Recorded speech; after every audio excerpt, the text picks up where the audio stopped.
Hey guys, how's it going? I'm up to the point where I want to do some rust proofing on that snowblower, and one of my fellow YouTubers showed or gave me a link to a video of a guy talking about using these guys, which is the wax seal for the bottom of your turlet, and you cut it with linseed oil. So I figured I'd give it a shot, and I'll put it on the front of the snowblower and run it through the winter and see how well it holds up. Anybody who's watched my channel for a while know I've tried a couple of different ones, fluid film and oils and barn chain oil and whatnot. So what I've done so far, I took 2 of those wax rings and melted them down on a hot plate, kind of what you see right there. If I shut the hot plate off now, we don't need that. I don't know how flammable this stuff is, so if you do try it, be careful and blow yourself up. Yeah, I think I'm probably going to try like a 50-50 mix of the linseed oil. Yeah, try not doing it by the burner.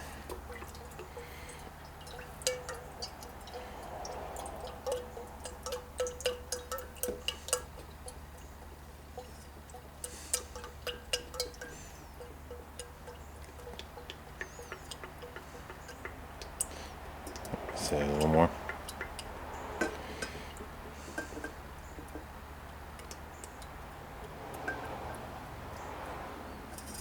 Alright. Well, that made a weird looking deal inside there. I don't know if you can you guys see that? It made like a let's just say it didn't mix right. Now we're gonna mix it up. What they showed on their video, it kind of turned into a like a paste, almost like toothpaste.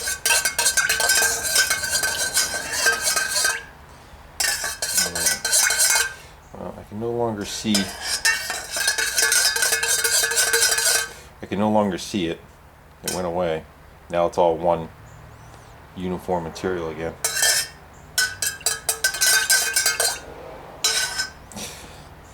You see how it kind of collected on the screwdriver? That kind of looks like what it's going to do when it cools off, you know?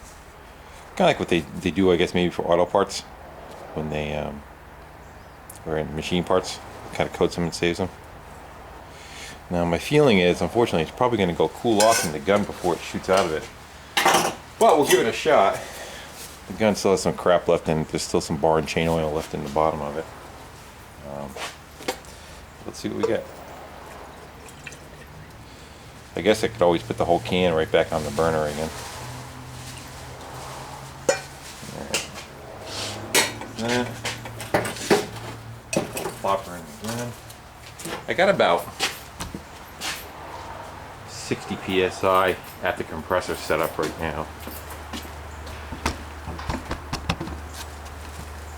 Let's see if that's good enough to do it.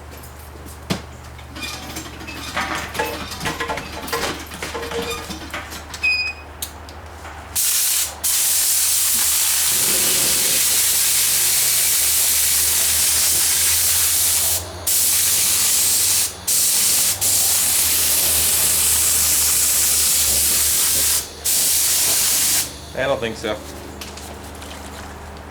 think it's got it.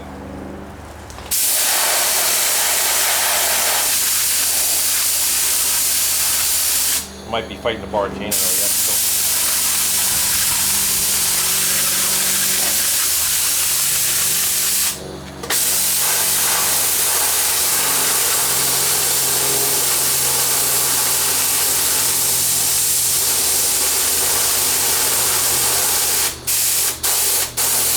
Yeah, can't draw it up. I have a feeling what happens is the gun gets so cold so fast that it's clogging it up. But nothing saying I can't put it on the burner, right? Let's go give that a shot. Try heating it up again.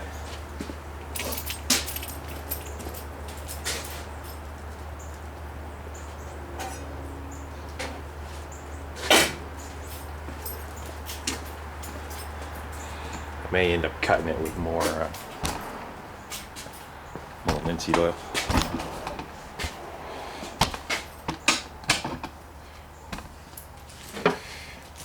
do that.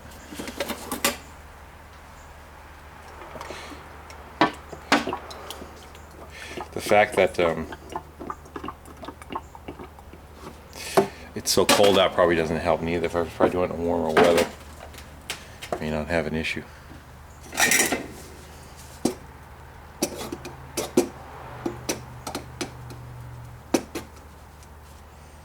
See how that stuff just kind of whatever's cold, that's what it does to it.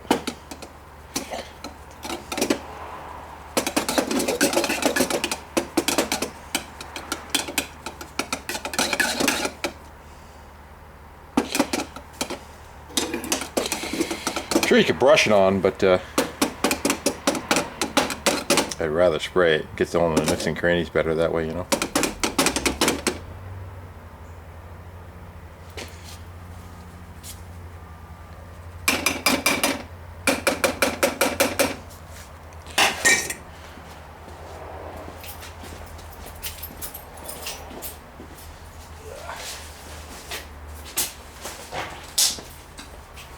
The other part is, you know, that tube's probably plugged up solid now.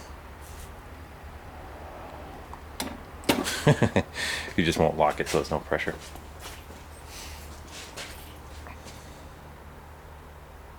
I looked at the Forerunner. I do like the bar and chain oil. That seems like it does really good.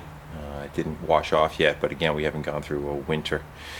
And I would say the problem with the fluid film is just that it does wear off over time.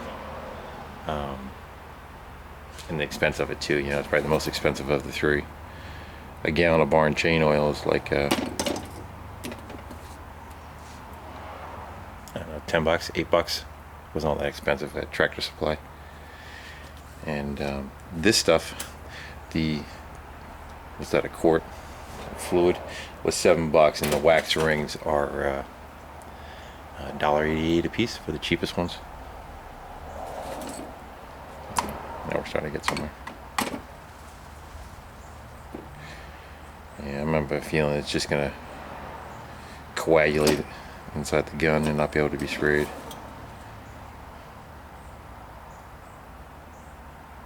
Hit it with a torch, right?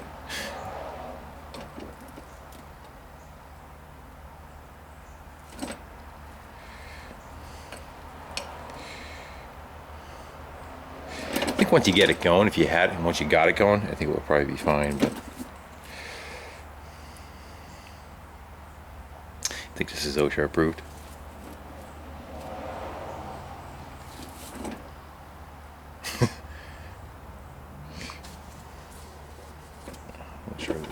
I would expect this stuff to be flammable, so probably not be a good idea to have it drip down into the burner.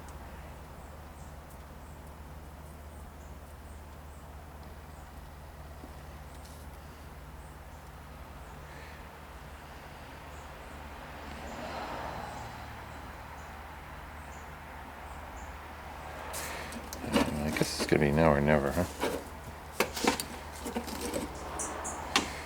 Yeah, it's like a hot soup now.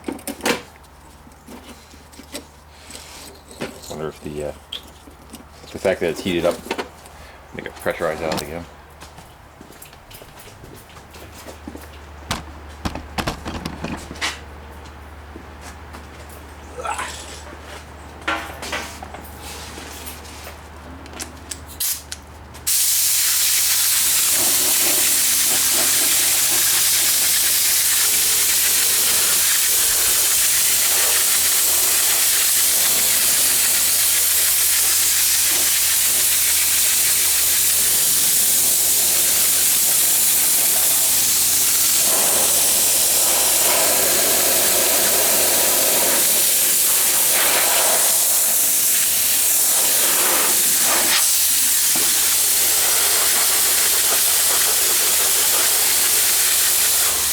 Nail. So far, I'm going to call that a fail. I'm going to try one last thing.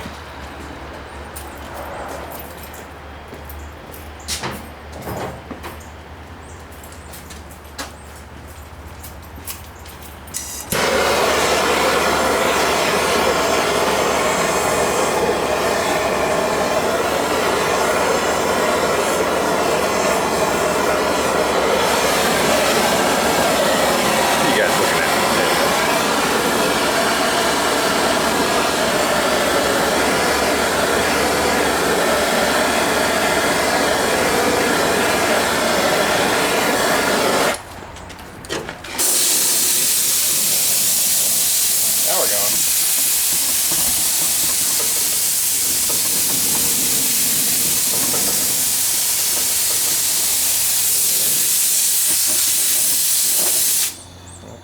Started to work.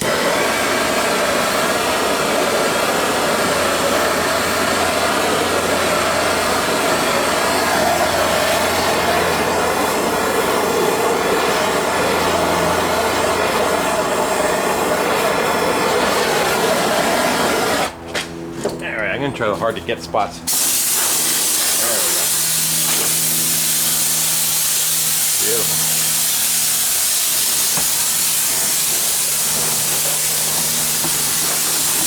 Now we're rocking.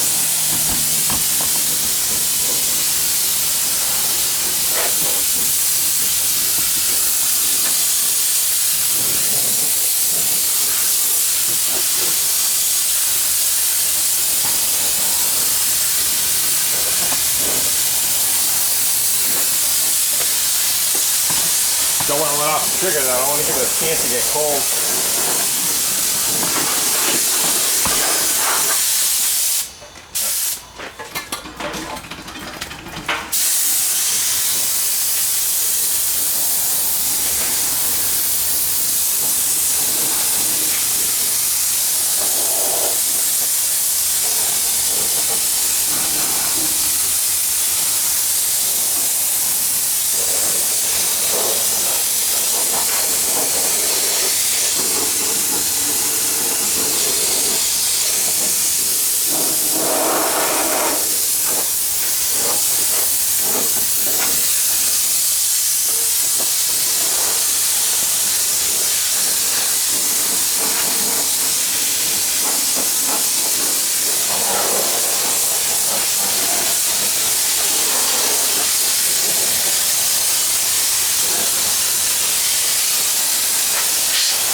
Yeah, that was it. Unfortunately,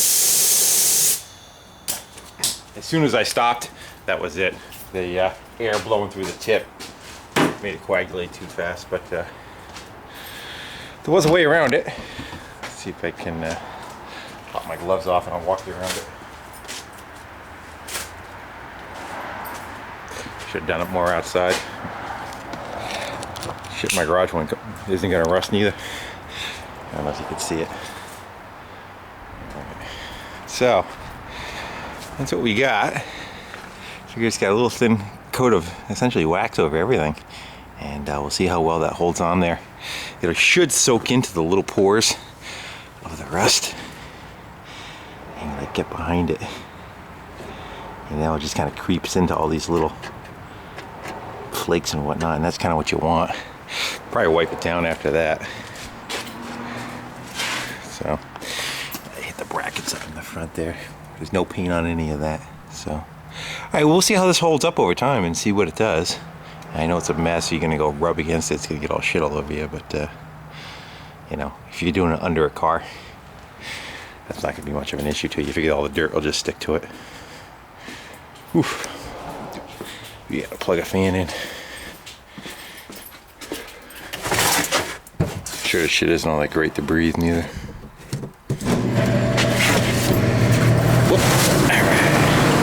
That suck out for a while.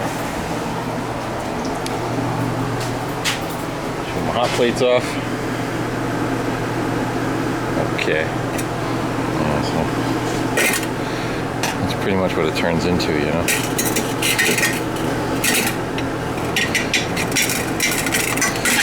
Alright, we'll see if the redneck Z-Bart does what it's supposed to do.